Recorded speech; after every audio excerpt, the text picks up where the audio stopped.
أستغفر الله العظيم الذي لا إله إلا هو الحي القيوم. أستغفر الله العظيم الذي لا إله إلا هو الحي القيوم وأتوب إليه. أستغفر الله العظيم الذي لا إله إلا هو الحي القيوم وأتوب إليه. أستغفر الله العظيم الذي لا إله إلا هو الحي القيوم وأتوب إليه.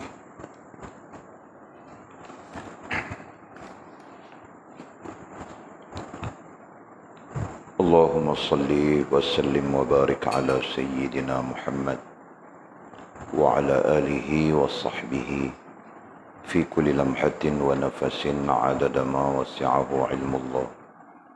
اللهم صل وسلم وبارك على سيدنا محمد وعلى آله وصحبه في كل لمحة ونفس عدد ما وسعه علم الله. اللهم صل وسلم وبارك على سيدنا محمد وعلى آله وصحبه في كل لمحة ونفس عدد ما وسعه علم الله. بسم الله ما شاء الله، بسم الله ما شاء الله، بسم الله ما شاء الله، وما لم يشاء لم يكن. لا حول ولا قوة إلا بالله العلي العظيم. لا حول ولا قوة إلا بالله العلي العظيم. لا حول ولا قوة إلا بالله العلي العظيم. اللهم ارحمنا بالقرآن واجعله لنا إماما ونورا وهدى ورحمة. اللهم ذكرنا منه ما نسينا، علمنا منه ما جهلنا، وارزقنا تلاوته آناء الليل وأطراف النهار، واجعله لنا حجة يا رب العالمين. اللهم افتح لنا فتوح العارفين، وارزقنا فهم النبيين، واجعلنا من عبادك الصالحين والمتقين يا رب العالمين. بسم الله الرحمن الرحيم. قال المصنف رحمه الله تعالى: نفعنا الله بعلومه وبكتابه في الدارين، اللهم آمين يا رب العالمين. Nah, kita mulakan topik baru dengan tajuk nyanyiannya. Nyanyian. Nah, ini tentang sesuatu yang disukai, tetapi yang mana boleh, yang mana tidak boleh. Nah, itu kan. Nah, nyanyian ini mungkin terjemahan daripada perkataan ghina dalam bahasa Arab. Ghina itu antaranya adalah mengeluarkan suara untuk sedap didengar. Itu dipanggil ghina. Ya. Mengeluarkan suara, tidak kira siapapun, lelaki ke perempuan, mengeluarkan suara untuk sedap didengar. Nah, jadi itu dasarnya ya. Dasar perkataan ghina yang kemudian diterjemahkan dengan nyanyian. Padahal nyanyian itu sebahagian daripada perkataan ghina dalam bahasa Arab. Ya. Jadi nyanyian itu merupakan terjemahan ghina. Ya. Perkataannya adalah ghina. Ghina. Nah, itu perkataan asalnya. Kemudian daripada ghina itulah diterjemahkan dengan berbagai-bagai. Ya. Nah, asal perkataan ghina itu maknanya adalah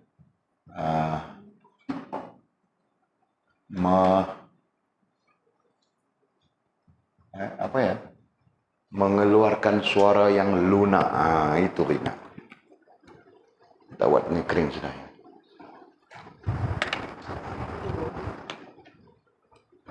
Asal perkataan ghina adalah mengeluarkan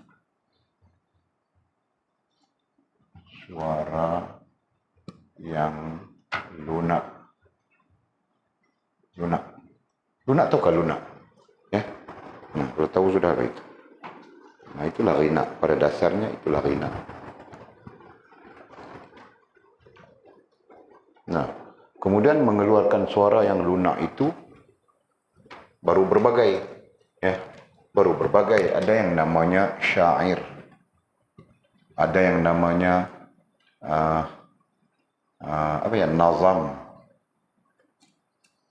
nazam, ada yang namanya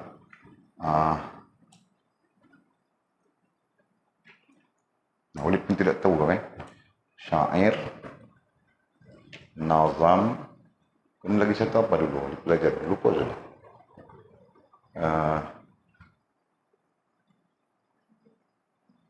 Tidak tahu, tidak ingat. Nah, kita katakan syair, nazam, nah nyanyian kita masukkan. Nyanyian dan syair, nazam, nyanyian. Ada lagi satu.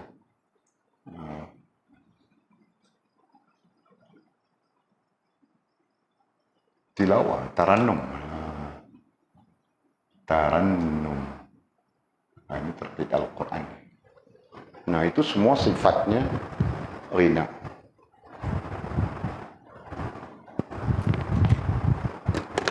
Nah, berarti ghina itu artinya apa? Ghina itu artinya mengeluarkan suara yang lunak.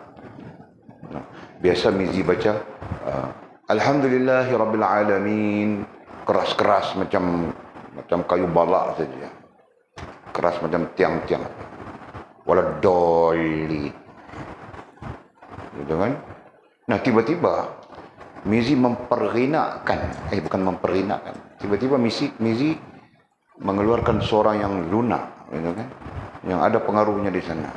Alhamdulillahi Rabbil Alamin, Ar-Rahmanir Rahim, sampai waladdallin.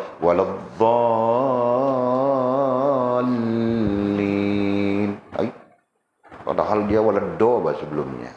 Nah, itu termasuk ghina, tuh kan? Tapi dia berada di posisi apa? Dia berada di posisi tarannum. Nah, tarannum ini diharuskan. Harus ya. Nah, walaupun harus, tapi kalau perempuan yang bertarannum, yang mendengarnya itu orang lelaki, nah di situ ada masalah sudah. Betul? Kan?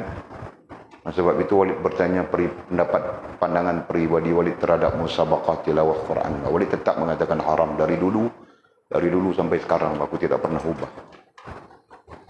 Ya, walaupun dasarnya adalah harus, tetapi ketika dia membaca, nah, dia memperlunakkan suaranya, kan? Itu kalau kita lihat kepada salaf, ya. Lihat kepada amalan, bukan salaf lagi. Nah, kalau kita lihat para ashabiyah di zaman Nabi SAW, mereka seperti tidak ada, ya kan? Sampai-sampai suq Madinah, pas di Madinah itu, kawasan yang diduduki oleh orang Islam seolah-olah tidak ada wanita. Paham nggak? Mereka menyembunyikan diri mereka menyembunyikan suara mereka. Paham nggak? Nah, itu keadaannya. Kalau itulah amalannya para wanita di Madinah, nah para wanita tabi'in juga sama saja, kan? Mereka sangat menjaga suara mereka. Sampai-sampai ada riwayat mengatakan, siapa ya? Yang suaranya itu sedap didengar, tahu kan? Ada orang perempuan yang suaranya sedap didengar. Ada orang perempuan yang menyampah saja dengar suaranya. Nah, betul loh. Ini hal yang betul. Ya kan? Nah, Walid ada orang perempuan yang menyampah saja dengar suaranya. Suaranya saja bikin menyampah sudah. Tahu kan? Nah, betul, ini betul. Ini adalah satu hal yang betul. Sama saja orang lelaki pun. Sama saja. Paham kan? Nah, jadi pengaruh suara itu. Nah, bila sembang dengan orang lelaki, abang. Nah, itu jahatnya di sana, tahu kan? Nah, malu nak. Kalau sembang dengan Walid, nah begitu.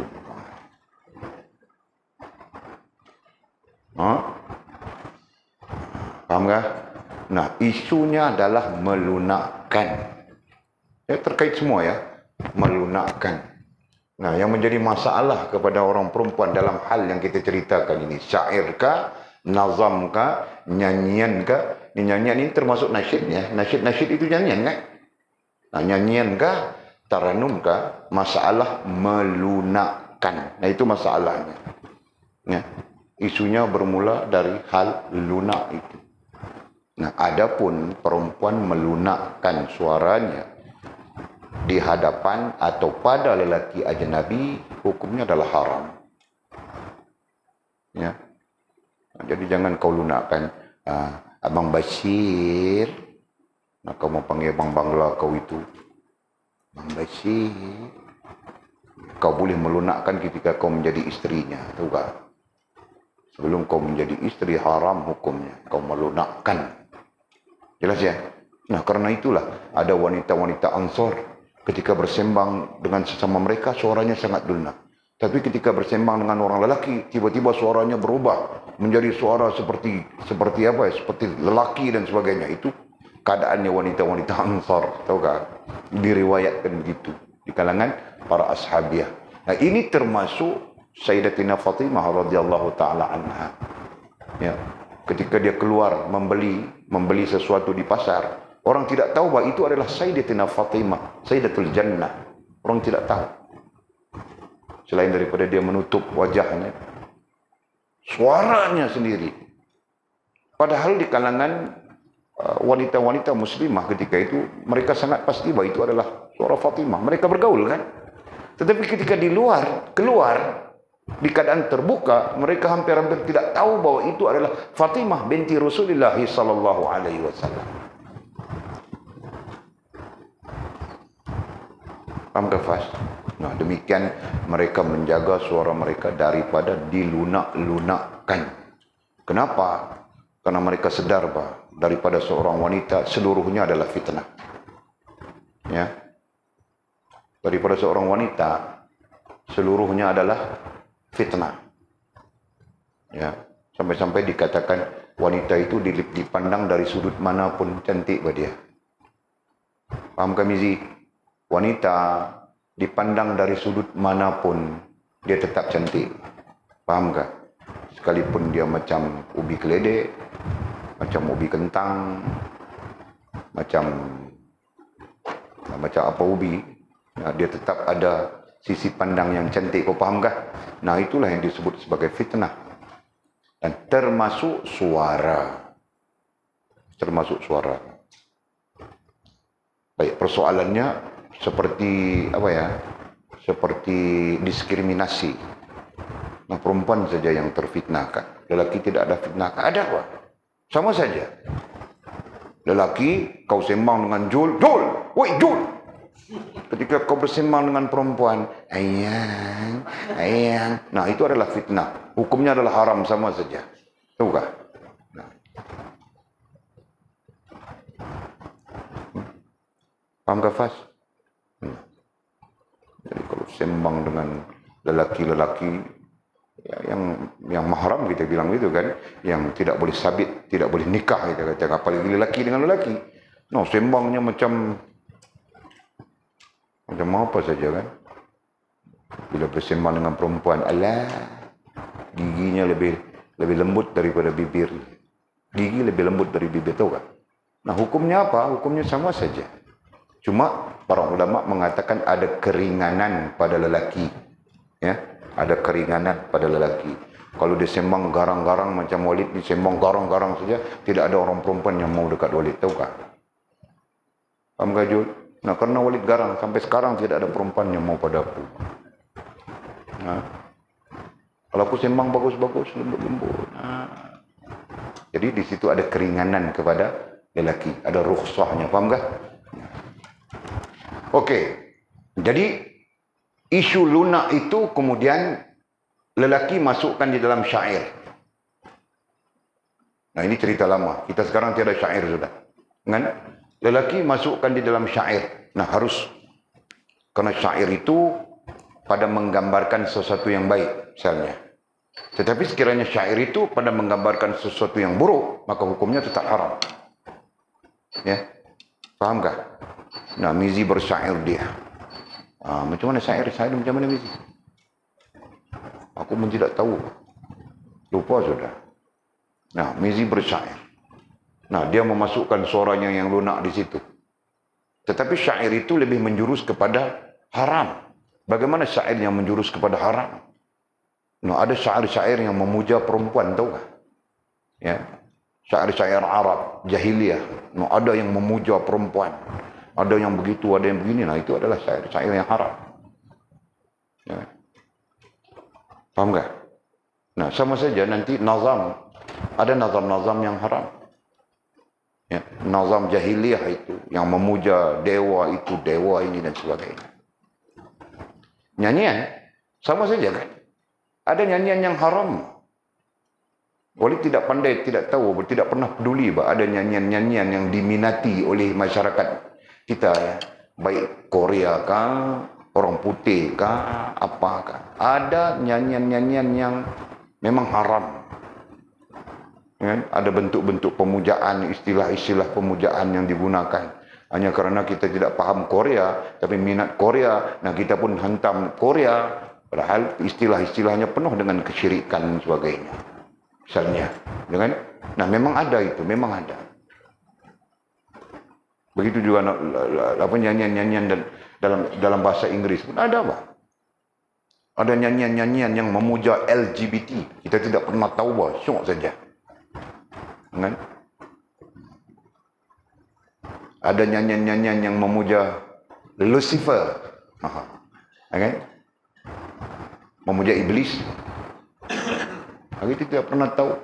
Orang Melayu di Malaysia tidak pernah tahu. Main ikut, main syok. Saya syok dengar lagu orang putih. Wah, ini baru best. Padahal nyanyian-nyanyian itu bawa kepada kerosakan saja. Faham kah? Nah, jadi Walid ringkaskan saja. Bukan kita mau berbincang fiqhnya. Ya, Walid bukan mau berbincang fiqhnya. Walid mau berbincang tentang nyanyian yang diisukan di dalam kitab kita terkait dengan sesuatu yang membawa kepada kegembiraan, keseronokan, kesukaan. Yang lain mengatakan itulah kedamaian, itulah kebahagiaan dan sebagainya. Nah, apakah ia dibenarkan di sisi orang-orang kerohanian? Nah, kita mau lihat dari sudut itu ya. Jadi syair, nah Walid tidak pernah tahu syair, bukan tidak pernah tahu juga, tapi lupa sudah macam mana mau syair. Nazam ni termasuk sekarang qasidah, orang bilang. Nah, qasidah itu adalah nazam ya. Nah, nyanyian, nah ini termasuk yang disebut sebagai apa? Nasyid. Nah, ini nyanyian. Jadi jangan bawa orang perempuan. Kategori, oh ini kategori nasyid tidak apa. Siapa yang bilang tidak apa? Orang-orang liberal saja, tahukah? Ya. Jenis-jenis liberal itu, nah mereka mengatakan tidak apa. Nah, kita tetap tidak boleh. Kenapa? Mesti ada melunakkan suara. Tidak mungkin sila kau mau nasyid, kau akan suara kau yang original itu. Tidak mungkin, Pak. Karena suara kau yang original itu macam orang lelaki saja. Jadi silakan, kan. Nah, ketika sila mau nasyid, si bunyinya macam mana ya? Aku pun tidak tahu nasyid macam mana. Macam mana Mizi nasyid?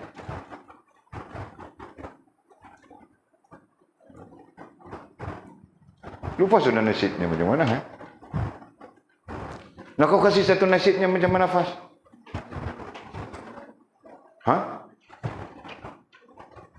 Selimut putih. Itu nasyid kan? Oleh kumpulan Al-Mizan daripada Medan, Indonesia. Itu jam kalau datang artis daripada Medan, Indonesia, lagu Selimut Putih habis kampung, Bapak pergi tengok.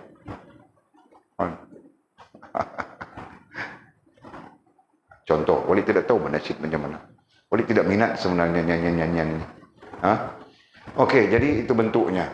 Nasyid mungkin sifatnya ada selawat, ada memuji Allah, memuji Rasul, mengajak kepada kebaikan, gitu kan.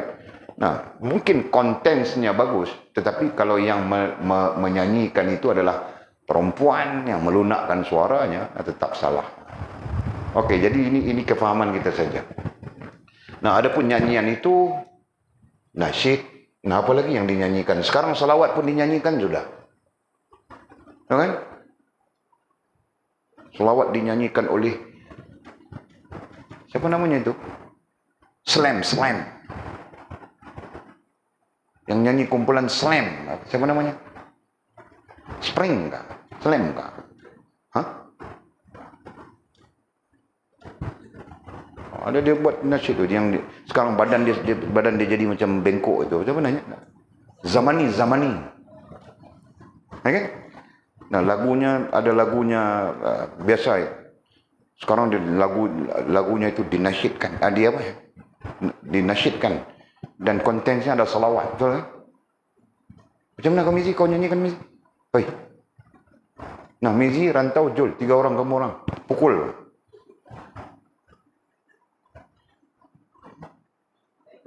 Hah? Kamu orang ni, jangan kasih orang perempuan menyanyi. Kita yang menyanyi tidak apa-apa. Macam mana bunyinya? Lagunya macam mana lagunya? Aku mau nyanyi di sini, Pak. Di speaker ini. Aku mau kasih dengar sekampung aku menyanyi.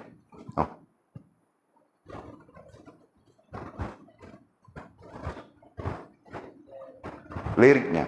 Bukan sekejap denganmu, bukan mainan hasratku. Itu lagunya kan. Nah, kemudian ditukar jadi selawat. Macam mana? Aku mau yang selawat itu, bukan aku mau yang itu. Aku saja nyanyi saja tu. Nah, itu yang teringat. Okey, Pak. Okey. Nah, itu kita mau kategorikan apa? Nah, itu nyanyian kan? Nah, nyanyian itu saja. Okey. Dan mungkin dalam nyanyian apa lagi yang kita mau sabit dengan nyanyian? Solawat. Ya kan? Sudah jadi nyanyian sekarang. Kan? Apa lagi? Mungkin zikir. Nah, zikir pun sudah jadi nyanyian. Gitu kan? Nah, itu contoh. Jadi kita mau memahami sudut nyanyian. Kenapa Imam Ghazali rahimahullah ta'ala membawa isu nyanyian terkait dengan hal kerohanian yang kita bincangkan, yang kita kaji. Nah, kerana nyanyian itu menjadi sebahagian daripada sebahagian daripada alatnya orang-orang kerohanian, tahu tak? Nah, mereka menerjemahkan dengan nyanyian. Mungkin saja mereka menerjemahkan dengan nazam, mungkin saja mereka menerjemahkan dengan syair, gitu kan? Nah, kemudian kita menerjemahkan dengan nyanyian, tapi sisi pandang nyanyian dalam konteks orang-orang kerohanian mungkin sifatnya nasyid, mungkin sifatnya salawat, mungkin sifatnya zikir. Faham tak? Nah, ada pun nyanyi yang macam-macam itu dah tetap salah. Faham tak? Nah, itu. Okey. Terus. Jadi kata musannif rahimahullahu ta'ala, Al-Qadhi Abu Tayyib. Qadhi Abu Tayyib ini seangkatan dengan Qadhi Abu Syuja'. Ya, seangkatan dengan Qadhi Abu Syuja'. Abu Syuja' siapa? Abu Syuja' Fathul Qarib.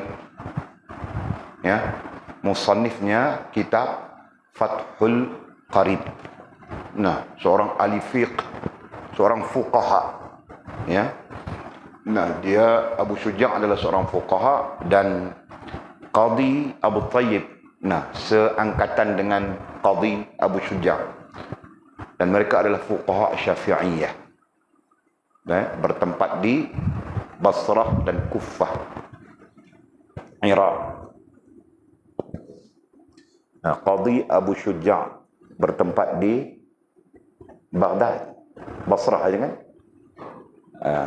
Sementara Al-Qadhi Abu Tayyib, ini fuqaha kita, fuqaha al-sunnah. Nah, dia bertempat di Kufah. Nah, ketika Basrah dengan Kufah itu menjadi kota ilmu, ya, kota ilmu. Nah, dalam dunia Islam, perkembangan ilmu, kalau orang mengkaji tentang perkembangan ilmu, nah, kita akan dapati ada beberapa kota besar yang pernah menjadi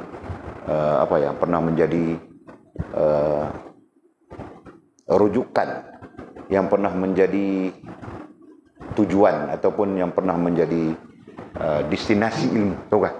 Nah, daripada Basrah, ada yang menyebutnya Baghdad, ada yang menyebutnya Basrah Kufah gitu.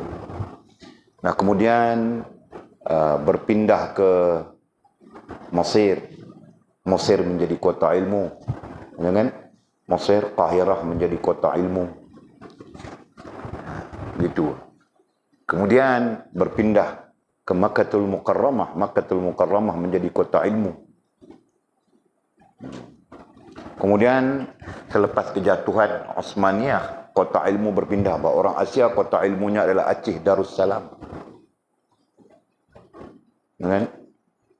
Orang Asia, kota ilmunya adalah Aceh Darussalam dan Fatani Darussalam. Yang mana disebut dengan Darussalam itu adalah kota ilmu. Fatani Darussalam, Aceh Darussalam. Ini adalah kota-kota ilmu. Sebab itu kalau orang dulu-dulu, mereka banyak sama ada belajar di Fatani atau belajar di Aceh. Ya. Walid tidak pernah belajar di Fatani, hanya pergi pusing-pusing ronda-ronda. Gitu saja. Okey. Itu sebagai pengetahuan am saja ya. Okey. Nah, kemudian Al-Qadhi Abu Tayyib. Nah, fuqaha ini meriwayatkan sebuah hadis. Meriwayatkan sebuah hadis dari Imam Syafi'i rahimahullah ta'ala. Bukan hadis Imam Syafi'i ya. Imam Syafi'i itu sendiri adalah perawi. Ya. Jadi, kalau orang belajar sanad hadis, nah, perawinya datang seorang, kemudian sampai kepada sahabat, sampai kepada Rasulullah sallallahu alaihi wasallam. Faham kan? Nah, sifat periwayatan. Contoh, Mizi menerima hadis daripada Walid. Walid menerima hadis daripada Syekh Syekh Walid, guru Walid. Guru Walid menerima hadis daripada gurunya. Gurunya menerima hadis sampai kepada apa ya? Sampai kepada dipanggil apa? Sanad emas. Sampai kepada sanad emas adalah tabi'in menerima daripada tabi'in menerima daripada sahabat menerima daripada Rasulullah sallallahu alaihi wasallam. Nah, itu dipanggil sanad emas. Ya. Itu kaidahnya. Jadi Al-Qadhi Abu Tayyib ini meriwayatkan sebuah hadis yang dia terima daripada Imam Syafi'i rahimahullah ta'ala. Imam Malik, hadis ini juga dia terima daripada Imam Malik. Imam Abu Hanifah rahimahullah ta'ala. Hadis ini juga periwayatannya sampai kepada Imam Abu Hanifah. Ini berarti sanadnya ini. Ya. Kemudian sampai juga kepada Sufyan. Sufyan di situ adalah Sufyan Ats-Tsauri. Ada juga yang mengatakan Sufyan ibnu Uyainah. Sedangkan Sufyan ibnu Uyainah wafatnya lebih dekat dengan sahabat. Sufyan bin Uyainah, majoriti ulama mengatakan dia sahabat Nabi SAW. Sedangkan ini tabi'in. Kan? Sedangkan yang kita sedang bincangkan ini adalah tabi'in. Nah, berarti di sini Sufyan Ats-Tsauri. Dan sejumlah ulama dan sejumlah, nah itu menunjukkan banyak lagi ulama yang meriwayatkan hadis yang sama. Ya, yang merekodkan hadis yang sama dan kemudian menyampaikan hadis yang sama. Ia mengumpulkan pendapat-pendapat mereka yang mengharamkan mendengar nyanyian, di mana Qadhi Abu Tayyib dia mengutip pendapat-pendapat Imam Syafi'i, Imam Malik, Imam Abu Hanifah, Sufyan dan sejumlah ulama, berarti fuqaha pada ketika itu, ya. Dan dengan dalil-dalilnya, ya. Ia di situ adalah Abu Tayyib, Al-Qadhi Abu Tayyib mengumpulkan pendapat-pendapat mereka ai fuqaha, ya, fuqaha pada ketika itu, nah termasuk ahli hadisnya. Imam Syafi'i, Imam Malik, Imam Abu Hanifah, Sufyan Ats-Tsauri ini diklasifikasikan sebagai ahli hadis. Okey? Yang mengharamkan mendengarkan nyanyian. Di mana mereka mengharamkan mendengar nyanyian. Nah, ini sekaligus menyatakan kepada kita, ya, ada fuqaha yang mengharamkan mendengar nyanyian, dan ada fuqaha sisi lain mengharuskan berdasarkan kepada fakta ini. Okey? Nah, tadi kita sebut sudah. Nanti kita lihat yang haram kenapa, yang harus kenapa. Nah, itu. Imam Syafi'i rahimahullah ta'ala mengatakan dalam kitabnya Adabul Qadha. Ya, kalau kita belajar kitabnya Imam Syafi'i, nah kitabnya itu Al-Um, ya. Kitabnya Imam Syafi'i, kitab induk fiqh Imam Syafi'i namanya Al-Um. Tulis Bamizi. Tulis, nanti mana tahu kamu orang belajar sampai Al-Um, nah, mau mengkaji fiqh Imam Syafi'i, fiqh Imam Malik, fiqh Imam Malik namanya Al-Mawta'. Itu dipanggil kitab induk, ya. Fiqh Abu Hanifah namanya Al-Fiqhul Asghar. Fiqh Ahmad Ibnu Hanbal, nah dia terletak di dalam hadis yang diaturnya dengan nama Al-Musnad. Nah, itu fiqh Imam Ibnu Hanbal. Nah, tulis bafas. Nanti sekurang-kurangnya kau boleh sebut. Atau orang lain menyebutnya, kau tahu sudah. Nah, jangan kau apa pun tidak tahu. Belacan. Nah, belacan saja aku tahu. Alamak. Nah, Walid tidak mau lagi anak-anak Walid sampai tidak tahu 1 inci ada berapa sentimeter. 1 kaki ada berapa inci. Nah, itu pun perlu tahu juga fasnya. Faham kan? Nanti orang mau interview, mau menikah, nanti saham kau jatuh, bah, karena kau tidak tahu itu. Saham jatuh tahu kah? Kau tahu kali nak saham jatuh? Nah, sepatutnya orang bagi kau mahar 10.000, nah jatuh tinggal 5.000 saja. Sepatutnya bagi kau 5.000, jatuh tinggal 1.000 saja. Hanya kerana kau tidak tahu 1 kaki ada berapa inci. Nah, okey, wah. Terus. Imam Syafi'i rahimahullah ta'ala mengatakan di dalam kitabnya Adabul Qadha. Kitabnya Al-Um. Kitabnya itu ya, Al-Um, ya. Nah, babnya Adabul Qadha. Itu caranya para ulama menyusun kitab, ada bab. Itu kaedah, ya. Itu metodologi metodologi ilmu. Ya, mau mengajar kepada orang perlu ada bab-babnya, kerana bukan semua bab manusia boleh buat. Ya kan? Nah, ini bab ini, ada orang mau belajar bab ini, ada orang mau belajar bab itu, ada orang mau macam-macam, kan? Nah, datangnya sifat mau belajar bab haid, datangnya sifat mau belajar bab nikah, datangnya rantau mau belajar bab haid. Nah, pelik juga rantau ni, tiba-tiba dia mau belajar bab haid. Nah, itu fiqh, kan? Nah, berarti ada bab-babnya. Sesuai dengan fiqh, sesuai dengan ilmu fiqh itu sendiri, ya, menuntut kita ketika mau melakukan, menuntut kita mengetahuinya, betul kan? Nah, kau mau pergi umrah, bulan depan kau mau pergi umrah, kau perlu belajar sudah sekarang, faham tak? Nah, begitu, Pak. Kau jangan pergi umrah sampai tidak tahu mau buat apa, Buat apa? Kebingungan saja kau mau umrah macam mana? Apalagi haji, itu kan? Nah, jadi ketika kau mau melakukannya, kau perlu belajar betul. Nah, berarti rantau mau menikah sudah. Sebab itu dia mau tahu tentang haid. Dia belajar tentang haid. Betul kan? Nah, sesuai dengan fiqahnya begitu. Faham tak? Nah, jadi fiqah tidak menuntut kita belajar semua. Semua kau belajar. Haid kau belajar. Nifas kau belajar. Semua kau belajar. Bila sekarang mau tahu semuanya. Fiqah tidak menuntut begitu. Fiqah menuntut ketika kita mau melakukan. Faham tak? Nah, justru sembahyang. Nah, sembahyang itu hari-hari kau perlu lakukan. Betul kan?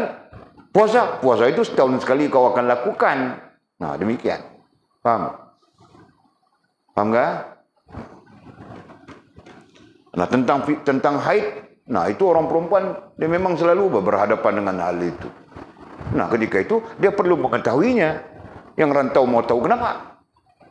Nah, kita tidak tahu kenapa rantau mau tahu, kena tanya rantau.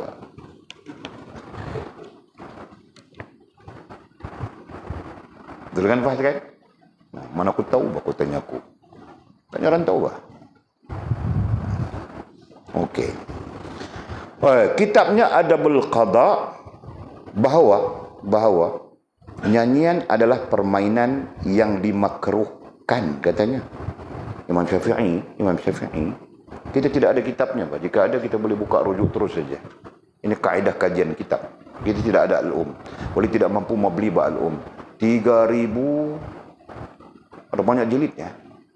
Yang dicetakkan Mesir itu berapa ribu?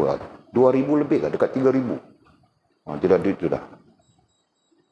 Kalau kita mau beli, kita beli terjemahan. Ya, terjemahan itu Indonesia.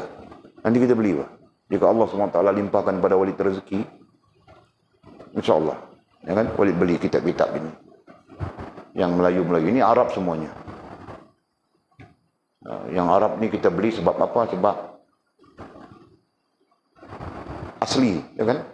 Aslinya. Dipanggil apa ya? Dipanggil Premier. Ya kan? Nah, ini sumber premiernya. Nanti kita ada sumber Sikandarnya. Sumber-sumber terjemahan. Okey? So, kenapa kita perlu? Kerana kita mau jadi gudang ilmu. Kita mau jadikan pondok kita ni gudang ilmu. Mau belajar ilmu apa? Semua ada. Nanti kita ajar ilmu naik ke langit. Mau siapa mau naik ke langit, belajar apa? Ilmu mau masuk ke dalam bumi pun kita ajar. Okey. Jadi katanya Imam Syafi'i rahimahullah ta'ala mengatakan dalam kitabnya Adabul Qada. Sekarang boleh cek kan nama Daniel kan? Kita boleh cek terus kan? Maktabah Syamilah itu. Kemudian masuk babnya Adabul Qada, kemudian masukkan isunya. Terus boleh cek kan? Hanya saja Walid saja bodoh dalam hal-hal itu, tidak tahu mau cek. Pernah juga buat itu, telang kabut jadinya, pergi merata-rata, tahu kan? Sebab kita tidak biasa dengan, apa dipanggil ya? E-maktabah. Maktabah internet ini, tahu kan? Okey, katanya bahawa nyanyian adalah permainan, katanya. Nyanyian adalah satu permainan yang dimakruhkan. Itu hukumnya ya. Itu fatwanya. Yang dimakruhkan yang menyerupai kebatilan. Jadi di ujung perkataannya beliau mengatakan menyerupai kebatilan. Jadi dalam bahasa yang mudah, menurut Imam Syafi'i, menyanyi itu boleh. Ya, menyanyi itu boleh. Tetapi hukumnya makruh. Kenapa? Karena menyerupai kebatilan. Nah, isunya di sana adalah tasyabbuh. Faham ke? Itu kaedah memahami fiqh ya. Kaedah memahami hukum fiqh.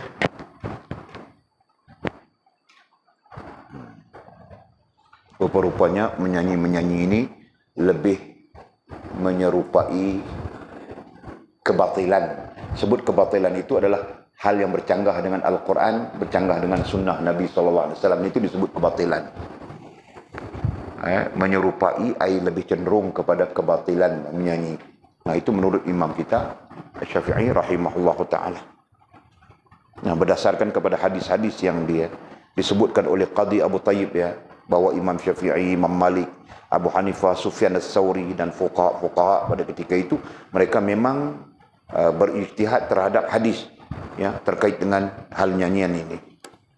Nah, sampai-sampai Imam Syafi'i menyimpulkan begitu. Imam Syafi'i daripada hadis-hadis yang mereka sepakati itu, jadi disimpulkan oleh Imam Syafi'i, kemudian direkodkan di dalam bab Adabul Qada ya, dengan mengatakan bahawa nyanyian adalah satu permainan. Itu pertama. Hukumnya dimakruhkan. Ya, kenapa dimakruhkan? Karena menyerupai kebatilan. Nah, poinnya di sana adalah menyerupai, dalam istilah Arab disebut tasyabbuh. Jadi tasyabbuh itu ada hukum di sana. Ada tasyabbuh yang haram. Ya. Ada tasyabbuh yang makruh dan ada tasyabbuh yang harus. Nah, itu pendekatan fiqh. Kita belum sampai ke situ secara khususnya. Kita baru belajar tentang sembahyang pun belum habis lagi. Kitab apa ya? Kitab itu apa sih? Bidatul Mubtadi. Nah, itu tentang ibadat saja. Jadi ini sampai ini fiqh ijtihad dipanggil. Tahukah? Fiqh ijtihad, selepas ijtihad baru dipanggil fatwa. Ya, fiqh fatawa. Waktu Walid belajar di Pakistan dulu dia ada apa ya? Pengajian fiqh ijtihad. Kemudian selepas pengajian fiqh ijtihad baru dia masuk daurah fatawa. Orang yang keluar daurah fatawa jika sempurna jadi mufti dia. Dia digelar dengan mufti. Nah, di Pakistan, di India sebelah sana banyak bang. Syekh Mufti. Nah, begitu gelarnya, kan? Syekh Mufti Zainal Abidin. Syekh Mufti Said Abdurrahman. Nah, begitu gelarnya. Okey. Mau belajar di sana kami sih. Mau ku antar pergi kau belajar buat 3 orang kamu orang. Hah? Belajar ini dulu. Ini pun kau belum selesai, kau pergi nganga di sana buat apa? Mengambil beras saja. Ya, belajar kasih paham ini. Okey. Guna katanya, barang siapa banyak mendengar nyanyian. Ini perkataan Imam Syafi'i rahimahullah ta'ala. Ya. Barang siapa banyak mendengar nyanyian, ia adalah orang bodoh yang harus mengulang kembali syahadatnya. Ini perkataan Imam Syafi'i. Dinakalkan di dalam kitab Adabul Qadha. Bukan kitab dia, babnya. Bab Adabul Qadha, kitabnya Al-Um. Okey? Barang siapa banyak mendengar nyanyian, berarti orang ini suka dengar lagu ini. Suka dengar nyanyi-nyanyi ini. Opa lah, Oppo lah, Lai Chiping lah, Lim Guan Eng lah, Pak Kangkung lah. Macam-macam nama ya kan. Barang siapa yang banyak mendengar nyanyian, konteks ini yang kita bincang ya. Hanya saja terkait dengan Islam ini. Dan yang tidak terkait dengan Islam, nah nyanyian yang kita tidak tahu apa itu. Kan? Okey. Ia siapa? Ia orang yang banyak mendengar, banyak dengan makna suka di situ. Barang siapa banyak suka. Babitkan. Barang siapa banyak suka mendengar nyanyian. Jadi dia suka ya, dia suka dengar nyanyian. Nyanyian Korea, nyanyian orang putih. Walid dulu pun suka, tapi nyanyian Tamil. Nyanyian Tamil.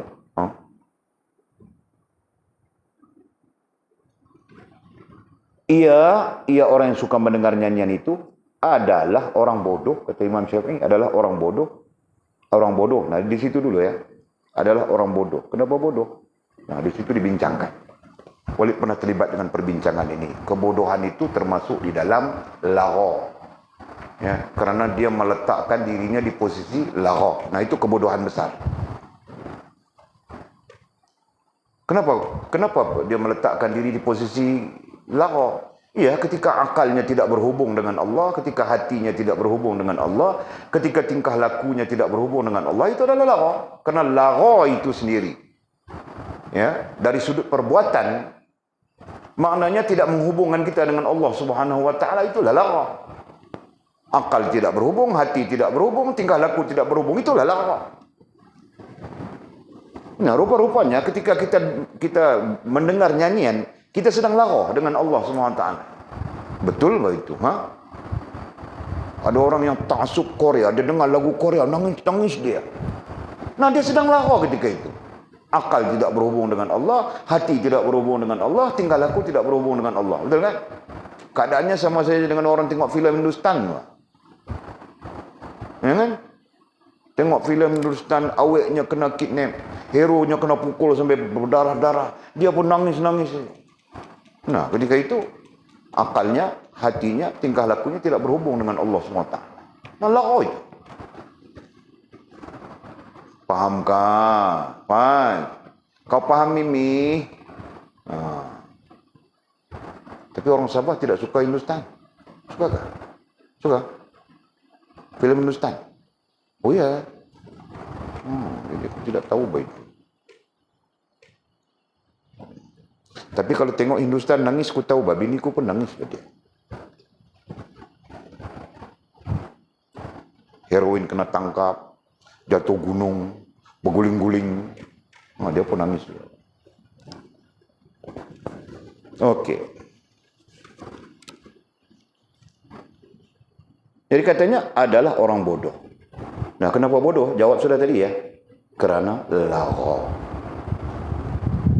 Jadi kebodohan itu tersabit dengan lagha. Dia walaupun begitu, dia semakin dia dengar lagu, semakin cerdik dia. Bohong. Ya kan? Semakin dia dengar lagu, dia semakin cerdik, semakin begitu, semakin. Nah, sebenarnya bohong. Ya. Apapun yang tidak menghubungkan kita dengan Allah SWT, itu adalah lagha. Kita belajar sudah itu. Nah, apalagi kita bercakap dari sudut prosesnya. Dikatakan bodoh oleh Imam Syafi'i itu kerana terlagha kita daripada berhubungan dengan Allah Subhanahu wa taala. Nah itu. Kemudian katanya yang harus mengulang kembali syahadatnya. Ini bukan hukum ya. Ini bukan hukum. Yang harus mengulang kembali syahadatnya. Kenapa mengulang kembali syahadatnya? Ini bahasanya orang Arab. Kan? Dalam perbincangan, Walid pernah terlibat dengan perbincangan ini, kata guru Syekh katanya itu apa ya? Itu adatnya orang Arab. Nah, jika dia yang diajar oleh Nabi adalah jika kita tersalah kita istighfar kan. Nah, adatnya orang Arab dia bukan istighfar saja, dia mengucap 2 kalimat syahadat. Paham tak? Nah, seolah-olah ketika dia tersalah, dia nanti asyhadu an la ilaha illallah wa asyhadu anna Muhammadar Rasulullah astaghfirullahal azim wa atubu ilaih. Seolah-olahnya begitu. Paham tak? Nah, berbeza. Ini budayanya Arab dengan budayanya kita, berbeza. Nah, jika budaya kita salah pun buat tidak tahu saja. Dosa pun relax saja, macam tidak apa. Itu asalnya kita. Sedang baginda Nabi SAW mengajar kita menyedari tersalah sudah istighfar. Minta ampun kepada Allah Subhanahu wa taala. Nah, begitu. Paham tak? Menyedari tersalah. Kan?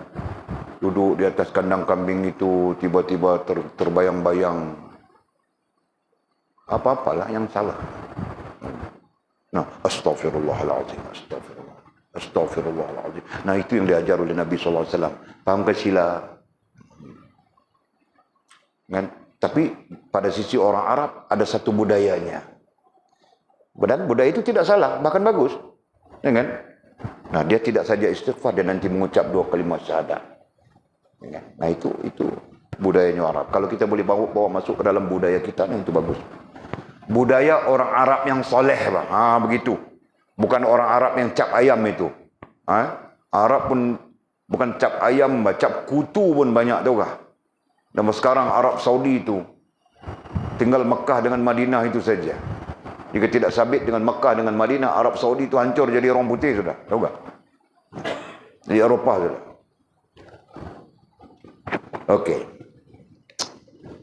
Jadi yang disebut yang harus mengulang kembali syahadatnya, dhabit ya, ai istighfar. Nah, begitu. Sebab kita jarang, kita tidak begitu, kita jarang begitu. Nah, jika boleh begitu, nah itu bagus. Ya, Walid pernah berjumpa satu orang, nah memang caranya begitu. Bila guru memberitahu bahwa ini adalah salah, nah dia astaghfirullahalazim wa atubu ilaik asyhadu an la ilaha illallah. Di Negeri Sembilan, ketika Walid belajar di Pondok Siliau, Negeri Sembilan. Nah, dia di sana. Sekarang tidak bertemu, tidak tahu lah, lama sudah. Ini cerita puluh tahun sudah. Nah, orangnya begitu. Nah, mungkin dia pun membudayakan dirinya begitu. Dan kita pun sangat wajar membudayakan diri kita begitu kan. Okey. Kemudian katanya Al-Qadhi Abu Tayyib. Nah, fuqaha ini mengatakan bahawa mendengarkan nyanyian dari seorang perempuan bukan mahram. Nah, sekarang baru terlibat dengan fatwa daripada Al-Qadhi Abu Tayyib. Walid bilang sudah, dari sudut sejarah ringkasnya, beliau seangkatan dengan Al-Qadhi Abu Suja'. Disebut dengan perkataan Al-Qadhi, nah kerana mereka adalah orang yang diberikan otoriti sebagai fuqaha. Nah, gelar itu Al-Qadhi itu adalah gelarnya, ya. Gelar itu diberikan oleh para ulama. Bukan orang-orang sekarang. Orang-orang sekarang saya gelar pakai sendiri saja. Murabbi. Wah. Sendiri menggelarkan diri. Ataupun orang jahil yang memberi gelar. Jadi rosak sudah semuanya. Akhirnya orang lihat, oh ini murabbi. Murabbi asyik mengajar, baca doa itu, baca doa ini, zikir itu, zikir ini, terlepas daripada api neraka. Mana mungkin begitu, Bang? Ya, murabbi. Ada sifat-sifatnya yang disandarkan kepadanya, selain daripada ilmu dan sebagainya. Nah, sekarang semua murabbi saja. Kan? Dia datang mengajar kita, amalan mudah masuk syurga. Murabbi sudah. Itulah bodohnya orang sekarang tu, Kak. Jahilnya kita. Okey. Al-Qadhi Abu Tayyib mengatakan bahawa mendengarkan nyanyian dari seorang perempuan bukan mahram. Mizi dengar nyanyian daripada Fas.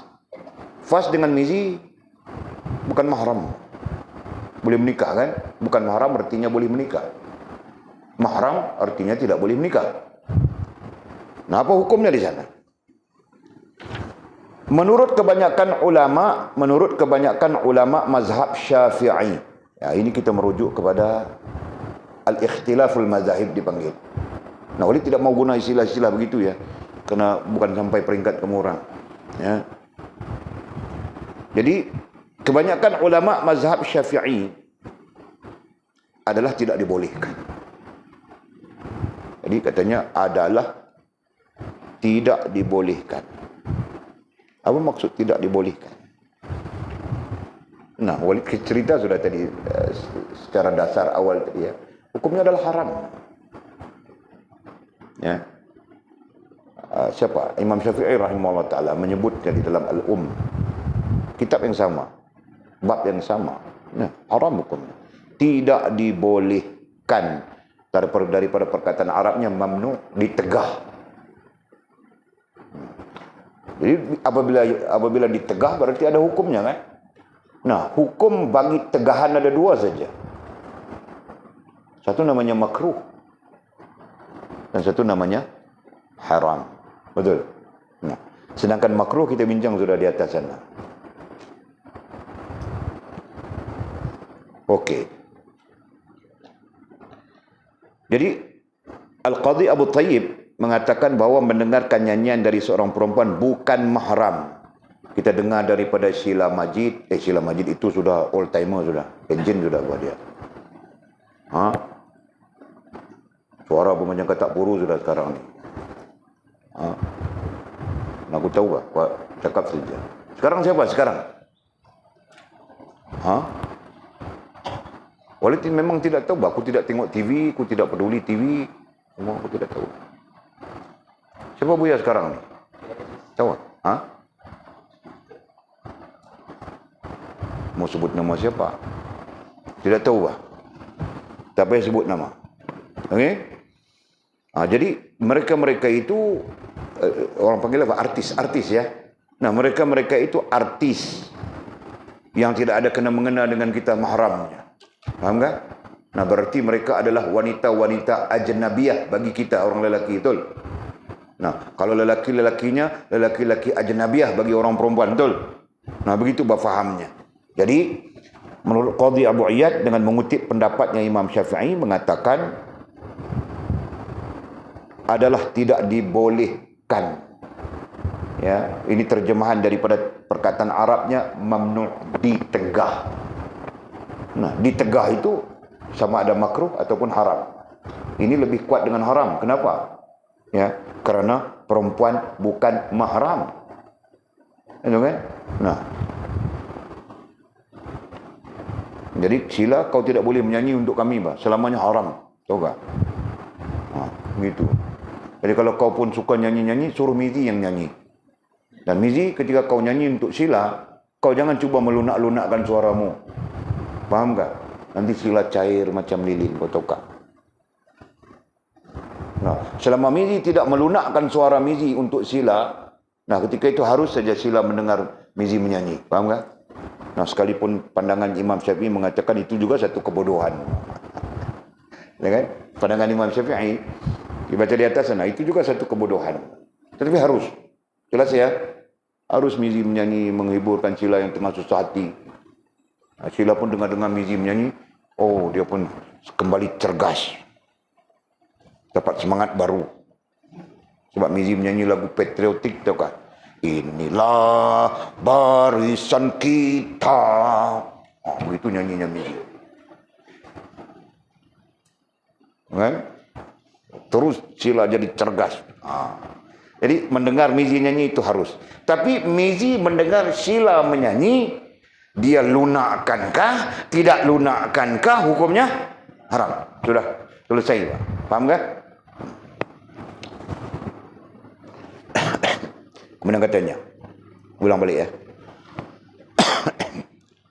Al-Qadhi Abu Tayyib mengatakan bahawa mendengar nyanyian dari seorang perempuan bukan mahram, menurut kebanyakan ulama mazhab Syafi'i adalah tidak dibolehkan. Ai ditegak. Baik perempuan itu dalam keadaan terbuka, ya. Baik perempuan itu dalam keadaan terbuka, berarti nyanyi di atas pentas, ya kan? Maupun di sebalik hijab, maupun dia menyanyi di sebalik hijab, kita tidak nampak dia, kan? Kita tidak nampak dia nyanyi saja. Inilah barisan kita. Itu nyanyinya di sebalik hijab, kan? Nah, tetap hukumnya haram. Paham sila? Orang ketawa saja. Paham tak aku cakap apa? Jangan ketawa kau tidak pahamnya.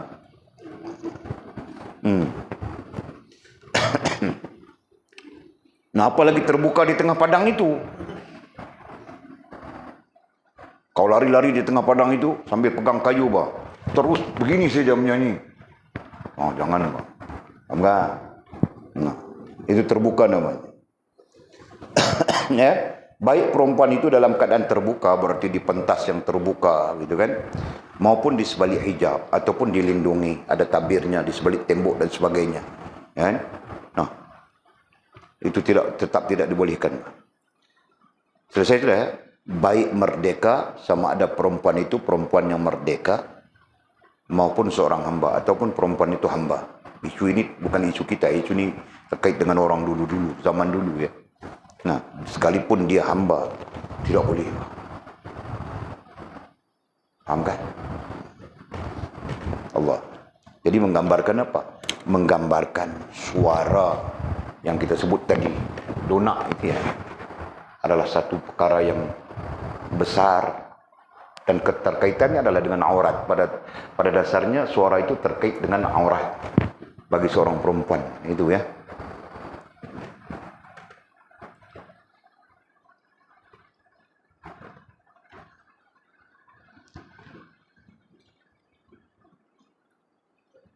Nah, jelaskan di sana, ada pertanyaan kah?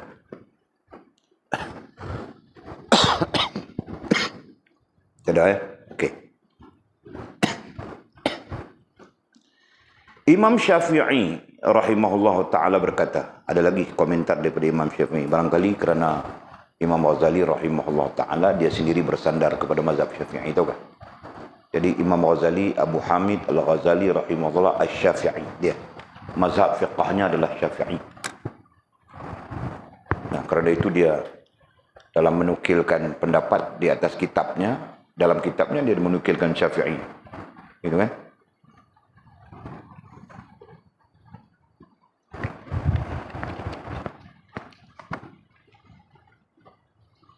Jadi katanya Imam Syafi'i rahimahullah ta'ala berkata, orang yang memiliki hamba perempuan, jadi poin di sini adalah hamba perempuan, lalu menyuruhnya untuk menyanyi di hadapan orang ramai.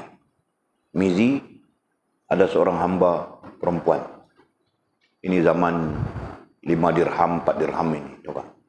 Lelong. 5 dirham. 3 Abdul itu. Orang yang memiliki hamba perempuan lalu menyuruhnya untuk menyanyi di hadapan orang ramai. Dia menyuruh hamba perempuannya itu menyanyi di hadapan orang ramai. Ia, ai orang yang memiliki hamba. Ia, ai orang yang memiliki hamba perempuan itu adalah orang bodoh yang harus mengulang syahadatnya. Sama dengan yang kita sebut di atas tadi. Ya. Yang harus di situ dengan makna wajar. Harus di situ dengan makna wajar. Yang wajar dia mengulang syahadatnya. Nah, tetap itu terkait dengan adabnya orang Arab. Ya, pada dasarnya istighfar saja. Begitu kan? Yang apa? Yang harus, yang wajar atasnya istighfar dan mengucap syahadat. Nah, seolahnya begitu. Okey? Jadi menggambarkan apa? Menggambarkan tuan punya hamba perempuan itu bodoh orangnya. Ya. Nah, bodoh itu juga boleh dikaitkan dengan makna laghaw itu tadi saja. Kemudian sisi lain Imam Syafi'i rahimahullah taala pun memakruhkan bunyi-bunyian yang dipukul. Memakruhkan bunyi-bunyian yang dipukul. Artinya pada masa itu mungkin orang main. Nah, Walid pun tidak tahu bahawa orang panggil apa, gendang kah, tapi dipukul, ya kan? Yang mungkin terbuat daripada itu kan? Itu. Sekarang ada nama-namanya sudah. Walid pun tidak tahu nama-namanya. Walid tidak pernah peduli, Pak. Tahu tak? Kan? Jadi yang dipukul, bunyi-bunyian yang dipukul, bunyi-bunyian yang keluar daripada daripada sesuatu yang dipukul. Nah, itu bahasanya pada sisi Imam Syafi'i, nah makruh bunyi, makruh. Nah, apa lagi kata Imam Syafi'i? Imam Syafi'i berkata, hal itu adalah perbuatan orang-orang kafir. Menurut Imam Syafi'i, memukul alat yang mengeluarkan bunyi-bunyian, ya, bunyi-bunyian, bukan bunyi-bunyian macam perang. Nah, bunyi-bunyian ini macam-macam kan. Bunyi-bunyian itu pernah menjadi signal, pernah menjadi tanda, ya, ataupun digunakan orang untuk menjadi tanda dalam peperangan dan sebagainya. Tapi bunyi-bunyian di sini lebih menjurus kepada yang kita kaitkan dengan nyanyian, ya kan? Nah, begitu. Jadi Imam Syafi'i rahimahullah ta'ala pun memakruhkan bunyi-bunyian yang dipukul terkait dengan nyanyiannya. Ia berkata hal itu adalah perbuatan orang-orang kafir. Hal itu adalah perbuatan orang kafir untuk menghindari dari mendengar Al-Quran. Nah, memang ada sejarahnya ya. Memang ada sejarahnya. Orang-orang kafir, orang-orang musyrikin, sejarah Makkah, sejarah Madinah, maupun sejarah umat yang berkembang kemudian, sememangnya ada golongan-golongan yang apabila dikumandangkan Al-Quran, nah mereka membunyikan bunyi-bunyian, nyanyian dan sebagainya bagi menutup bunyi Al-Quran itu. Nah, sememangnya ada. Nah, kalau hal itu disepakati oleh Imam Syafi'i, nah itu lebih menjurus kepada adab pada dasarnya. Kan? Lebih menjurus kepada adab. Lebih menjurus kepada adab. Okey? Nah, selesai sudah di situ. Terus Imam Syafi'i rahimahullah taala, Imam Syafi'i juga memakruhkan permainan catur. Memakruhkan permainan catur. Dan permainan lain yang dapat melalaikan manusia dari mengingat Allah Subhanahu wa taala. Nah, jadi sabit ya. Ini kita bincang tentang sabit, atau dalam istilah fiqhnya disebut ilat. Ilat yang dipakai oleh Imam Syafi'i rahimahullah taala dalam menghukum sama ada harus atau makruh atau haram.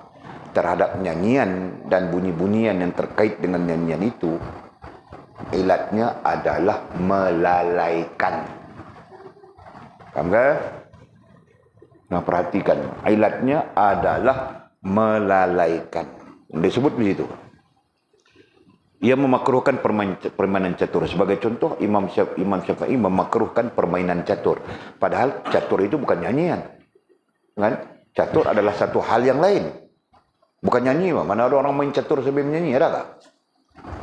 Sambil dia main catur, sebentuk cincin permata berlian. Nah, awal lagi dia kalah, tahu tak? Nah, kerana orang main catur, nah, dia itu konsentrasi. Perlu fokus. Mau makan yang mana? Raja mau berak, queen mau kencing, semua dia fikir bah itu, tahu tak? Orang main catur. Orang fikir Wali tidak tahu main catur kah? Aku tidak pernah main, tapi aku tahu saja pembohongannya itu.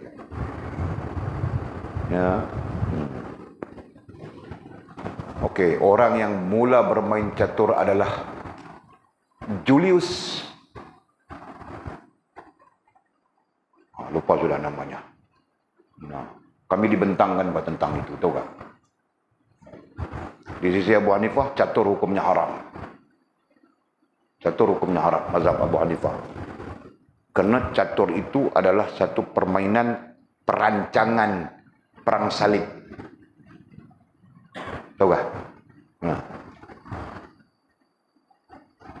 Ada hukum, ada undang-undangnya di Pakistan. Kalau main catur itu di tempat terbuka, ada undang-undangnya. Sama macam orang minum arak di tempat terbuka saja. Dia ada juga undang-undangnya. Di rotan, di khalayak ramai kan, macam mana kan, lupa saja.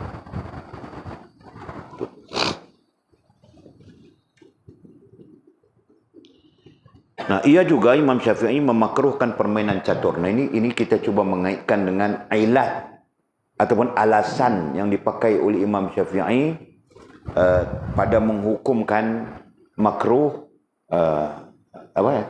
pada menghukumkan haram, makruh dan harus tentang nyanyian dan bunyi-bunyian tersabit, betul kan? Nah, itu. Jadi kita kaitkan saja ya. Dan permain lain, apapun permainan ya, yang lain daripada catur yang dapat melalaikan manusia dari mengingat Allah SWT, yang melalaikan, yang boleh membawa kepada lalai. Nah, satu sisi kita sebutkan lalai, satu sisi lain kita sebutkan sebagai memutuskan hubungan dengan Allah SWT. Ini, nah, itu. Sedangkan kita diajar oleh baginda Nabi, ketika anggota kita tidak berhubungan dengan Allah, akal dengan hati kita perlu berhubungan dengan Allah. Ya kan? Ketika akal dengan hati kita tidak berhubungan dengan Allah, anggota kita perlu berhubungan dengan Allah SWT. Nah, itu keadaannya. Atau kedua-duanya, akal dan hati kita serta anggota tingkah laku kita berhubungan dengan Allah, rohania dan jasmania berhubungan dengan Allah. Nah, itu yang terbaik. Nah, kita diajar begitu ya. Sama ada kita sedar ataupun tidak sedar, itu hakikatnya. Jadi keadaannya mungkin ada 3 keadaan. Satu keadaan akal, hati, tingkah laku berhubungan dengan Allah SWT. Itu mukminul haq. Itulah mukmin sebenarnya. Kita belajar sudah tentang mukminul haq. Ya kan? Sisi lain, akal dan hatinya berhubungan dengan Allah, tingkah lakunya ke laut misalnya. Kan? Yang kedua. Nah, yang ketiganya akal dengan hati tidak berhubungan dengan Allah SWT. Kan? Tingkah laku pun ke laut juga. Jadi ada 3 keadaan. Dan keadaan yang pertama itu yang perlu menjadi tujuan kita. Kan? Akal, hati, tingkah laku semuanya berhubungan dengan Allah SWT. Nah, selama mana tingkah laku kita berhubungan dengan Allah, berarti kita akan melakukan perkara yang diizinkan oleh Allah. Nah, begitu saja. Tidak akan melakukan perkara yang bercanggah dengan Allah SWT. Rasul sallallahu alaihi wa ala alihi wa sahbihi wasallam.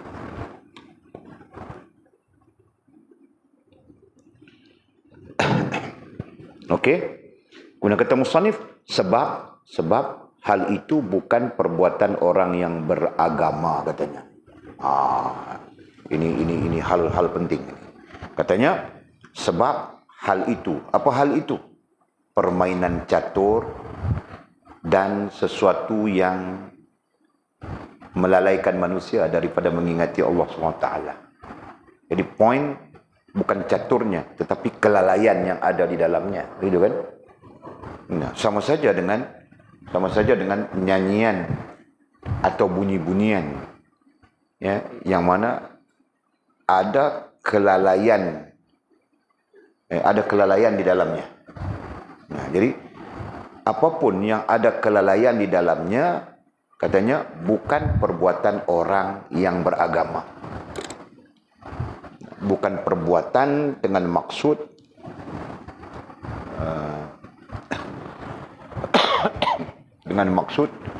bukan perbuatan dengan maksud sepatutnya orang yang beragama. Beragama artinya orang yang berpegang dengan agama atau orang yang memahami nilai-nilai agama, gitu kan?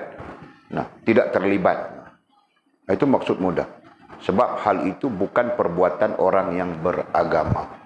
Nah, justru orang yang beragama tidak akan terlibat. Ya, boleh contohkan tadi sudah. Boleh tulis, mudah-mudahan kita dapat manfaat bersama.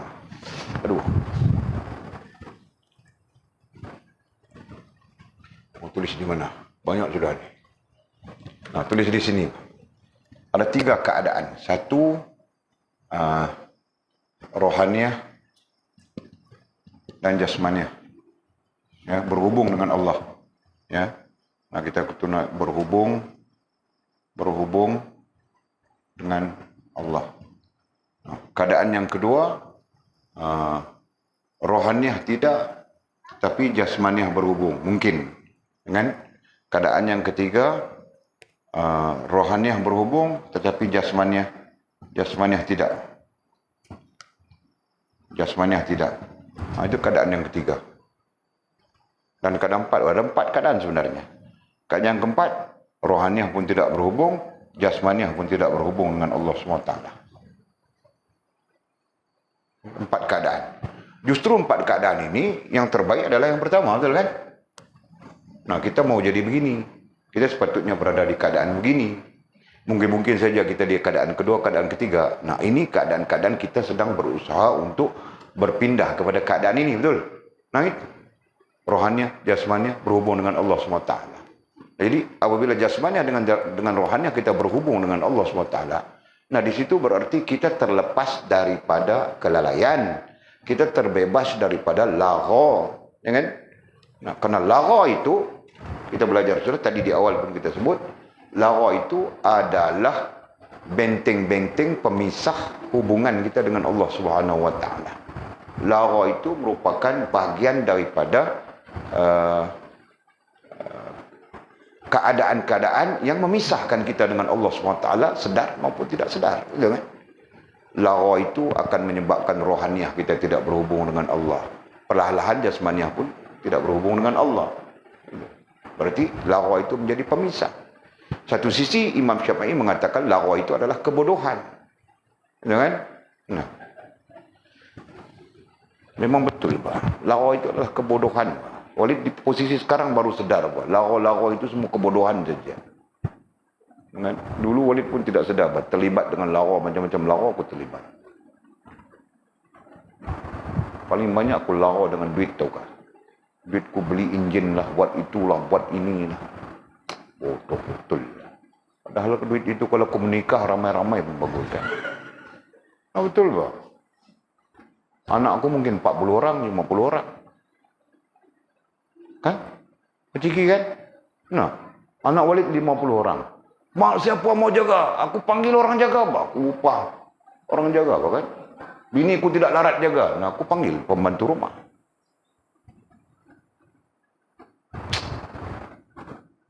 Oh, makasih tidak boleh makan nasi saja. Okey.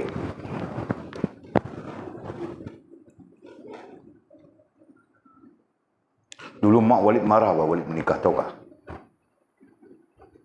Nah, Walid tersentot sudah. Kalau mak Walid tidak marah, mungkin ketika itu Walid menikah 4 terus saja. Nah, mak Walid dia marah. Kelang kabut habis semua sudah. Semua jadi kelang kabut itu, kelang kabut sini. Macam-macam kelang kabutnya jadi. Dia Walid pun tidak jadi menikah. Walid punya plan, kalau kamu orang tahu lagi dahsyat. Tidak mau cerita saja. Biarlah, itu berlalu sudah. Aku gagal, Pak. Semangat saja. Okey, terus. Katanya sebab hal itu bukan perbuatan orang yang beragama. Maksud bukan perbuatan orang yang beragama. Orang itu tidak ada agama, Pak, maksudnya. Jelas ya? Jadi, apa keterkaitan dengan orang yang tidak agama? Kehinaan. Ya, ada hadis sahih yang menyebut tentang orang yang tidak beragama. Nah, dia hidup dengan kehinaan. Nah, itu adalah benar, adalah sahih. Kita tengok macam mana orang-orang etis yang menafikan agama. Hidup penuh dengan kehinaan. Hanya saja mereka yang tidak melihat itu sebagai kehinaan. Dengan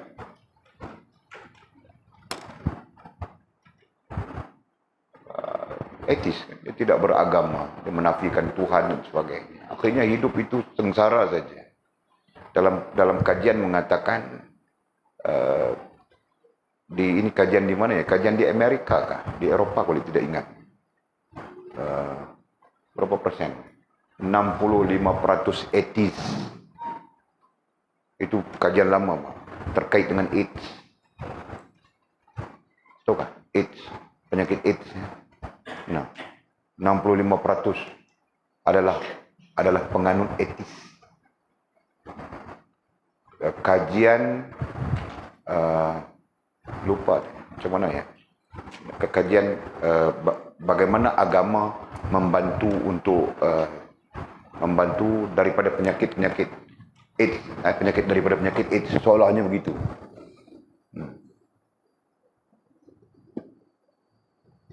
Okey. Nah, jelas sudah ya. Sebab hal itu bukan perbuatan orang yang beragama, bukan perbuatan orang yang beragama berarti tidak ada agama. Jadi seolah-olah orang yang tidak ada agama, orang yang tidak ada agama yang tidak pernah memikirkan hubungan dengan Tuhan. Kan? Adapun kita orang yang ada agama, tidak kira apapun agamanya, mereka tetap memikir hubungan dengan Tuhan, betul kan? Nah, India pun jam 6 dia pun sembahyang bertokong-tokongnya, kuil-kuilnya di tepi-tepi jalan itu. Karena mereka memikirkan hubungan dengan Tuhan. Dengan India kah, Buddha kah, apapun agama, Pak. Justru mereka akan memikirkan hubungan dengan Tuhan. Karena itu fitrah, kita belajar sudah. Ada berapa fitrah, Mizi? 3. Teruskan, Mizi. Nah, fitrah bertuhan pertama, yang kedua fitrah beragama, dan yang ketiga fitrah kehambaan. Nah, ketiga-tiga itu adalah fitrah. Mana mungkin tidak menerima bertuhan, Pak. Nah, hidupnya dalam keadaan sesat, sakit saja. Mana mungkin tidak beragama. Nah, hidup dalam keadaan tidak ada petunjuk, merapu saja hidup. Kan? Dia rogol anak orang atas nama etisnya, atas nama kebebasannya, dia boleh rogol anak orang. Ketika orang rogol anak dia mau bunuh orang. Macam mana itu? Nah, ini terjadi, Pak. Ya, satu orang panggil apa? Ketua etis. Dia di antara pemuka etis di Amerika. Ada namanya, Walid lupa sudah. Dulu Walid ingat namanya. Dia adalah apa ya? Adalah leader of the atheist. Kan? Di Amerika. Salah seorang leader dia. Nah, dia bercakap tentang kebebasan begitu begini. Ya. Nah, dia pun ada kes-kes yang apa ya, dia orang panggil apa ya? Merogol perempuan dan sebagainya. Nah, satu hari orang rogol anaknya. Nah, dia tidak boleh terima kenyataan itu. Dan dia dipenjarakan kerana dia mengupah orang untuk membunuh perogol anaknya. Nah, dalam mahkamah Amerika itu jadi isu besar. Siapa namanya? Nama-nama yang tidak ada barokah ini kita ingat pun rugi. Tidak ingat, lupa juga. Nah, akhirnya dia dihukum gantung kerana dia terlibat dengan pembunuhan. Itulah. Itu contoh, sebagai contoh. Ya. Jadi itulah kita katakan apabila tidak beragama, nah antara lain adalah tidak berhubungan dengan Allah. Nah, ketika tidak berhubungan dengan Allah SWT, itulah punca kerosakan, ya, punca kepada seluruh kerosakan dalam hidup ini. Paham katul? Mungkin kita pun terjadi juga. Nah, ketika terjadi hal yang tidak berhubungan dengan Allah SWT, di situ berlakulah kerosakan. Jadi kira bentuknya walaupun sekejap, walaupun sedikit, paham enggak? Nah. Okey. Imam Malik rahimahullahu ta'ala. Nah, sekarang kita dirujukkan dengan Imam Malik pula. Mazhab Imam Malik. Imam Malik rahimahullahu ta'ala melarang mendengarkan nyanyian. Nah, Imam Malik rahimahullahu ta'ala dikenali dengan mazhab Maliki. Dan mereka adalah tabi'in semuanya. Salaf semuanya. Ya. Jadi beliau antara Imamul Mazhab yang melarang mendengarkan nyanyian. Nah, melarang, perkataan melarang ini bukan perkataan fiqh ya. Karena fiqh dia tidak menggunakan istilah melarang. Fiqh menggunakan istilah haram atau halal. Itu kan? Nah, itu istilahnya fiqh. Nah, adapun perkataan melarang, nah itu lebih cenderung kepada tasawuf. Okey? Jadi Imam Malik rahimahullah ta'ala melarang mendengarkan nyanyian. Nah, dia melarang. Hukumnya nanti di depan. Okay? Imam Malik berkata, jika seseorang membeli hamba perempuan, dan ternyata perempuan itu seorang penyanyi, ia harus mengembalikan hamba itu. Nah, demikian. Sisi pandang mazhab Imam Malik rahimahullah ta'ala. Nah, ketika apa ya? Ketika zaman hamba dijual beli, hamba boleh dibeli, itu kan, lelaki ke perempuan ke. Nah, katanya jika seseorang membeli hamba perempuan, jika Jul membeli hamba perempuan, ya, dan ternyata perempuan itu seorang penyanyi. Nah, ketika dia bawa pulang, baru dia tahu bah hamba yang dibeli oleh Jul itu merupakan seorang penyanyi. Nah, ia harus mengembalikan hamba itu. Jul boleh mengembalikan hamba itu kepada tuannya yang awal, yang asal. Ya, dalam arti kata yang lain, jual beli itu tidak sah. Faham tak? Nah, kita belajar fiqh, jual beli tidak sah itu antaranya adalah jual tai. Itu kan? Jual najis kan? Nah, jual najis tidak sah. Tidak boleh berjual beli najis. Faham tak? Faham ya? Nah, jadi seolah-olah membeli hamba perempuan yang seorang penyanyi itu sama saja dengan membeli tai pada sisi mazhab Imam Malik. Faham tak? Nah, itu. Kalau mau tahu, belajar Al-Mawta' dari Imam Malik rahimahullah ta'ala. Nah, dia bercakap tentang itu dalam Mawta' dengan ilat-ilatnya yang sangat sempurna. Dia ada hujah-hujahnya, tahu kan? Jadi, Walid sebut saja sebagai telanjur kita menyebut nama Imam Malik. Nah, dia meletakkan hukum seorang penyanyi. Ini posisi ayat yang sedang kita bincang ni, ya. Hukum seorang hamba perempuan yang penyanyi sama saja dengan najis yang tidak boleh dijual beli. Nah, begitu. Allah. Imam Malik seperti menghina. Nah, bukan dia menghina. Dia meletakkan satu dasar supaya umat yang datang kemudian tidak jadi seperti itu. Nah, begitu kan? Nah, di Saudi oleh kerana mereka menolak mazhab Maliki, menolak mazhab Imam Malik, menolak fatwa-fatwa Imam Malik. Nah, mereka menggunakan fatwa Wahabi. Nah, sekarang hancur sudah Saudi. Nah, ini ada pesta terbesar ini. Saudi akan membuat pesta hiburan terbesar daripada yang paling besar di dunia. Ya. Ada yang paling besar di dunia, bah. Dia orang buat di mana? Yang menggabungkan artis-artis, macam-macam muzik, jenis-jenis muzik, dan berapa hari, 4 hari 4 malam lah. Ya. Ada di US itu. Itulah dikatakan pesta hiburan terbesar di dunia. Nah, Saudi akan membuat pesta hiburan lebih besar daripada itu. Kalau baca di dalam statement kerajaan Saudi, dan dia start menangkap ulama-ulama yang start menangkap imam-imam masjid, ulama-ulama, ustaz-ustaz, siapa-siapa pun yang bercakap mengkritik kerajaan Saudi, dia menangkap sudah. Ya, dia start tangkap sudah sekarang. Ada 4 orang ke 5 orang sudah kena tangkap. Saudi, khadam haramain, penjaga 2 tanah haram. Ya, itulah dia. Wahabi itu, Wahabi. Walid Wahabi saja, masa mendidih saja aku. Okey. Nah, itu sisi Imam Malik. Kemudian pendapat ini ai Imam Malik ya. Pendapat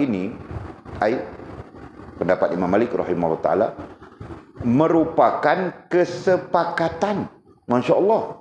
Merupakan kesepakatan. Kesepakatan itu terjemahan. Bahasa Arabnya kesepakatan itu apa, Fas? Kesepakatan. Istilah Arabnya yang kau hafal apa? Hah?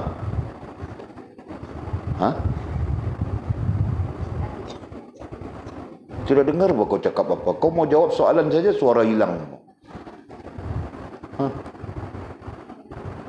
Tidak tahu. Nah, kau cakap saja tidak tahu, Walid. Nah, kenapa kau perlu tunggu, tengok, pusing? Kenapa? Mana Izzati mana mah?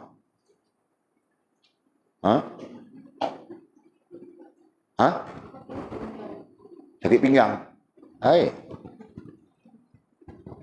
Pinggang pula. Kesepakatan apa? Kesepakatan. Oh, kau pun tanya sana, tanya sini, tanya sana. Kesepakatan disebut ijma', bang. Okey. Nah, boleh suruh hafal sudah itu. Boleh suruh kamu orang hafal sesuai untuk belajar fiqh. Aku suruh hafal daripada kitab Fathul Qarib. Ya. Ini termasuk usul di dalam fiqhiyah, al-usul fiqhiyah dipanggil. Bukan usul fiqh ya. Usul fiqh itu lain. Ini dipanggil al-usul fiqhiyah terkait dengan istilah-istilah.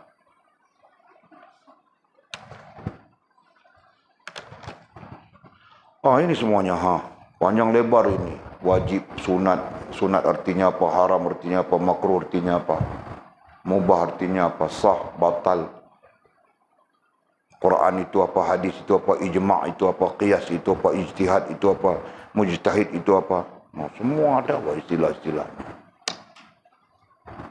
Itulah. Tanya, cakap Walid pun tidur saja, tidak mengajar. Padahal apa yang kuajar kamu orang melampau-lampau tinggi sudah. Nah, aku pun takut mau mengajar lebih-lebih, takut nanti jatuh. Dan tinggi sudah kan. Tiba-tiba jatuh, pengsan.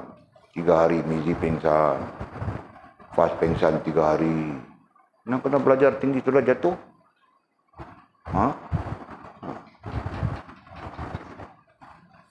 Okey. Nah, kesepakatan itu dipanggil ijma'. Nah, perlu ingat ya, selepas ini ketika kita belajar fiqh, kita tidak akan menggunakan istilah ini. Kita akan menggunakan istilah ijma'. Tahu tak? Nah, kita tidak sebut lagi kesepakatan. Itulah bezanya di antara ahli ilmu dengan awam. Ahli ilmu akan menggunakan istilah-istilah ilmu. Orang awam yang guna istilah caca marba itu macam-macam dia. Nah, kita tidak mau macam-macam. Sesuatu yang sabit dengan ilmu, maka ada istilahnya yang sesuai. Sesuatu yang tidak sabit dengan ilmu, nah itu hal terbuka kan? Kita perlu menjaga itu. Okey. Terus.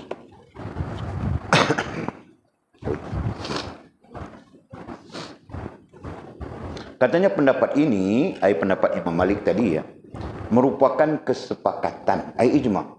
Semua ulama Madinah. Semua ulama Madinah disebut Ahlul Madinah. Ya, dalam penelitian, dalam kajian ilmiah terkait dengan mazhab Imam Malik, ulama-ulama Madinah itu disebut ahli Madinah. Ya, di sana akan ada ahli Madinah, ahli Makkah.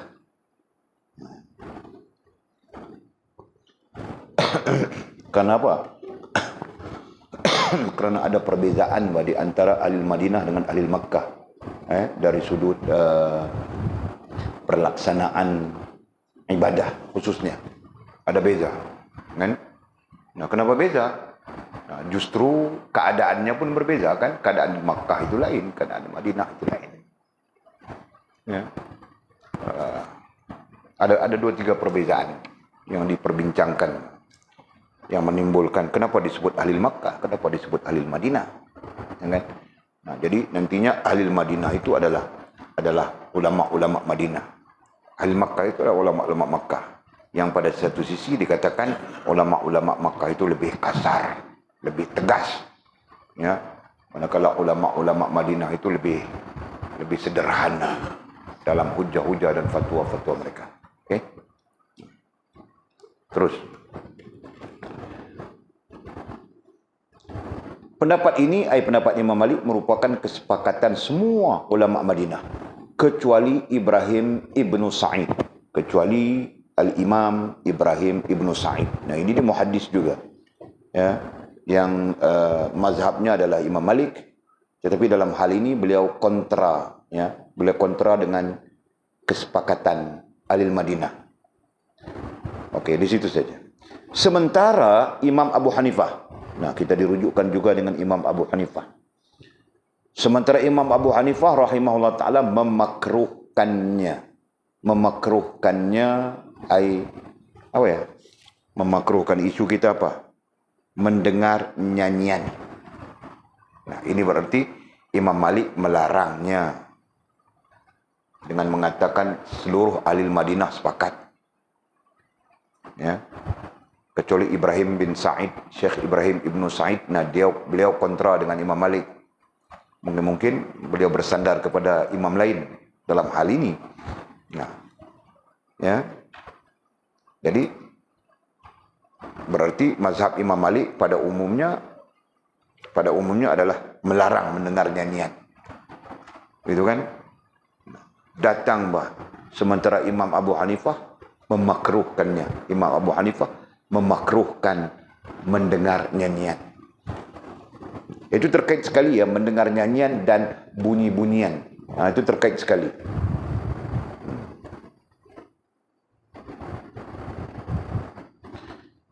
Sementara Imam Abu Hanifah rahimahullah ta'ala memakruhkannya. Nah, ini bahkan menyatakan bahwa mendengar nyanyian adalah dosa. No, berarti makruhnya di sini adalah makruh itu ada 3 tahap, ya. Kalau kita sebut dalam bahasa mudah, makruh yang terbuka, itu tahapnya. Ataupun kita sebut dalam bahasa mudah, ya, tahap makruh, tahap yang hampir kepada haram. Ya, kan?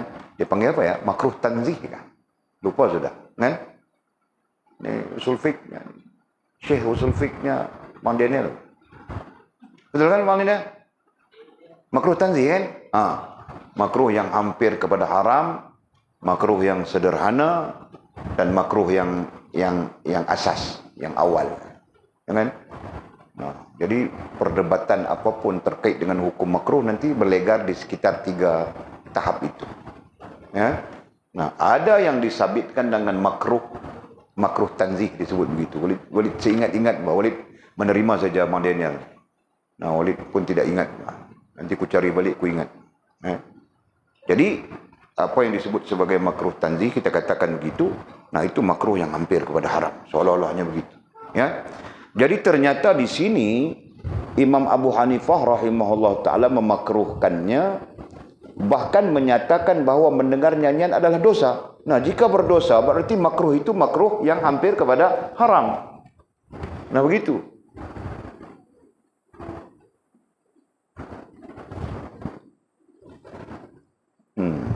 Jadi mendengar nyanyian itu makruh. Imam Abu Hanifah memakruhkan, bahkan menyatakan bahawa mendengar nyanyian itu adalah dosa. Nah, walaupun dasarnya dia mengatakan makruh, tapi makruh itu hampir kepada haram. Nah, itu maksudnya. Okey, jelas sudah, ya? Demikian juga semua ulama Kufah. Luar daripada Imam Malik, selalunya disandarkan kepada Kufah ataupun Basrah. Ya kan? Imam Malik saja disandarkan kepada Alil Makkah atau Alil Madinah. Okey. Demikian juga semua ulama Kufah seperti Sufyan As-Sawri, Hammad, ni gurunya Imam Syafi'i rahimahullah taala, Hammad, Ibrahim, Ibrahim Sa'id itu, Ibrahim Ibn Sa'id, dan Asy-Sya'bi dan lain-lain. Ulama-ulama Kufah sepakat dengan Abu Hanifah rahimahullah taala meletakkan mendengar nyanyian itu makruh tanzih, makruh yang hampir kepada haram. Begitu hukumnya.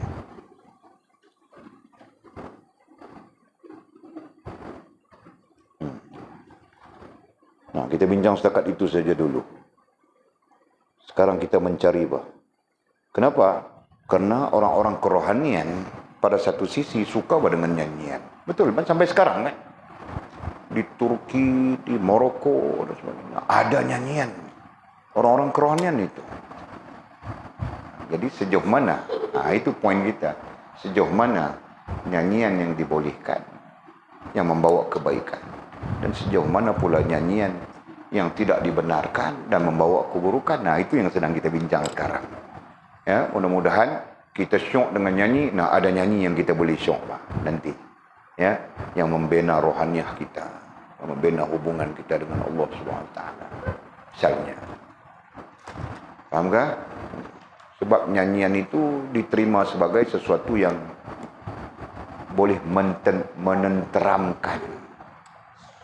Apalagi yang menyanyi untuk kita, isteri kita. Betul tak? Kan? Jangan dia nyanyi lagu itu, buai, laju. Jangan nyanyi lagu itu.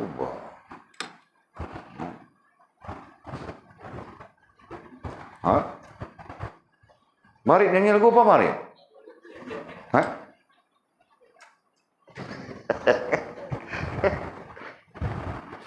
Okey, Pak. Kemudian kata musannif wallahu a'lam. Ada soalan yang perlu dibincangkan? Jangan minta fatwa ya, Walid, bukan majlis fatwa ya.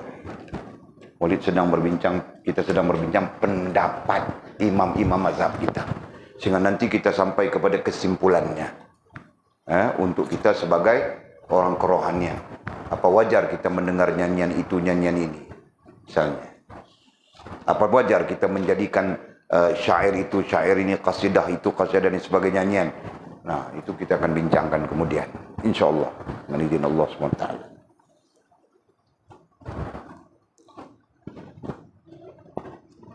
Ada soalan? Tidak ada. Semua ada? Tidak ada. Orang ini langsung tidak ada pertanyaan. Nampak macam paham betul. Tapi di sebalik paham betul itu, paham katun-katun. Orang panggil paham katun-katun. Mickey Mouse, Popeye the Sailor Man.